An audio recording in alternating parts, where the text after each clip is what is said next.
ஒன்று ஸ்ரீ ரமண மகர்ஷிகள் பற்றி நான் சொல்கிறேன். திருவண்ணாமலை ரமண மகர்ஷிகள், அந்த பேரை தான் அண்ணாமலைன்னு சொல்லி நான் வச்சது. அதான் அண்ணாமலை.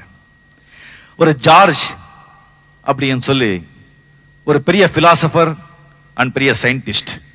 அவர் வந்து ரமண மகர்ஷிகளை பார்க்க போறாரு. இவர் என்ன ஒரு பெரிய மகரிஷி, இவர்கிட்ட என்ன இருக்கு நான் கேட்கிறேன்.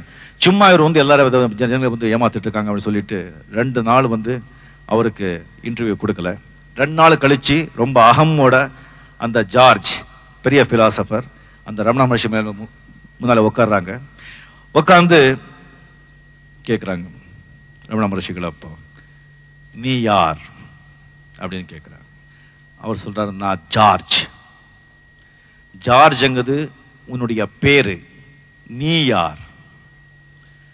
அவரு, நான் இந்த மாதிரி அமெரிக்காவிலிருந்து வர்ற ஜார்ஜ்.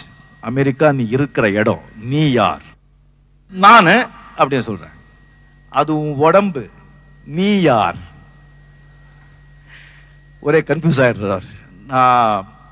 நான் எனக்கு தெரியல. அது வந்து தெரிஞ்சுக்கிட்டு அதுக்கப்புறம் என்கிட்ட வா.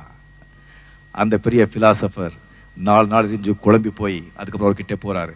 எனக்கு தெரியல, அவ்வளோ பெரிய தாட்ஸ், நான் அது, நான் இது, நான் இப்படி, அவ்வளோ அது இது அதெல்லாம் சொல்றது எனக்கு புரியல. அதுதான் அந்த பண்டல் ஆஃப் தாட்ஸ், அதுதான் ஈகோ. அந்த ஈகோவை க்ரஷ் பண்ணு, அப்போ நீ யாருங்கிறது உனக்கே புரியுது அப்படின்னு சொல்றாரு ரமண மகர்ஷி. So this is a message what I mean really I want to tell you to all. ஆண்டவனுங்கிறது எங்கேயோ இல்லை, நமக்குள்ளே தான் இருக்கா. இந்த நான் இப்படி, நான் அப்படி, இவ்வளோ பணம், பொண்டாட்டி, பந்தம், சொந்தம், அது இது, அப்படி செய்யணும் நான் ஆசைகளெல்லாம் வச்சுட்டு அந்த நிம்மதியே இருக்க முடியாதுங்க. when ambition ends then only peace begins. ஆசைகள் எப்போ உங்களுக்கு குறையுதோ அப்போதான் நிம்மதி தானா மேலே வரும்.